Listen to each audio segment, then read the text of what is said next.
हो साहेब, हो मिस्टर, माझे नवरेपती त्या बोऱ्यामध्ये काय भरले आहे सांगा की. आताच नोकरी लागली, 1.5 वर्षात झाले, गाडी बी घेतली आणि बोऱ्यामध्ये काय ते सांगा, मला भीती वाटते. भोकण टिकलीची किती चांगली हुंडा. तिच्या बापानं तर म्हणलं होतं की 10 लाख रुपये देईन नगदी आणि 100 तोडे सोना. किती घेऊन आणलीस ती आमची भोकण टिकली. भिंतीला का नाही राहतात हे पागल. रोडवरती बोलते बोऱ्यात काय तुझा का सांगू तुले. मला तर ईडीची भीती वाटते. 2 नंबरचे तर नाहीत पैसे. किती शाळा शिकलीस हो, लई प्रश्न करतेस.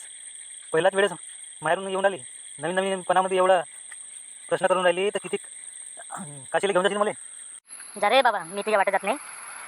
तुला ईडी नो पोलीस नो, तुझी जबाबदारी मी तर हात उभे करून सांगेन. मला काही माहीत नाही, ठीक आहे.